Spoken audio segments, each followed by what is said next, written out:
Sa bawat pangyayari sa buhay ng tao, dapat may aral na natututunan at sa bawat ginagawa, dapat ay 100% ang ibinibigay na atensyon at pagsusumikap upang magtagumpay.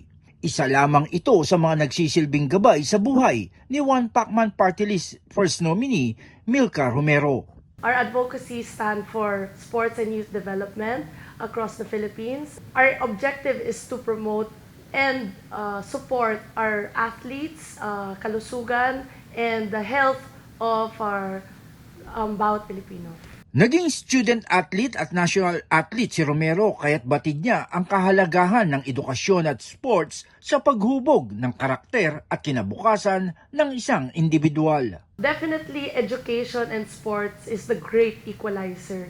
You're able to excel through the field of sports because it builds character, discipline, community, and of course, to a steady direction against vices, and you're able to build a career. And hopefully, ito po ay natatranslate hindi lang sa paglaro, pero sa habang buhay na rin.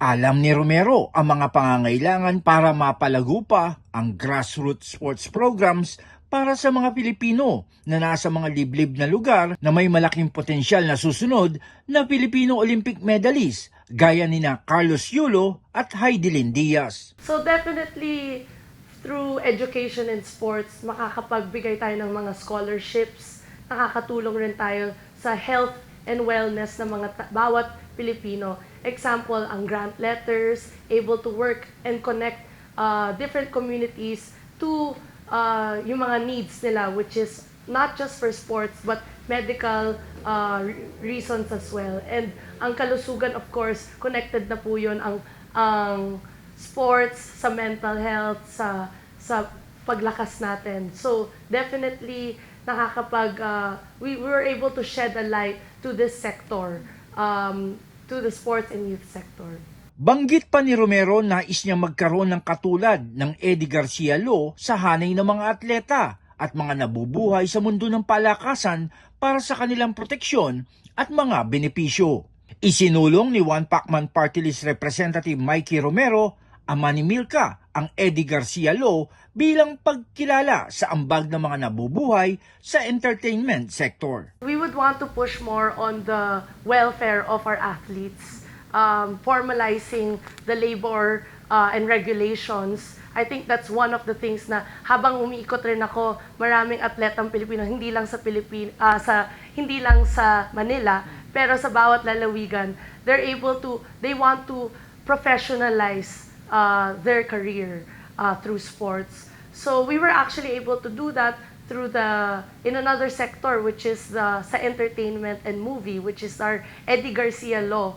Yun po ang principal author po ang si Congressman Mikey Romero of One Pacman Party List. So we tried and tested na po yun. So we want to expound that in other industries as well.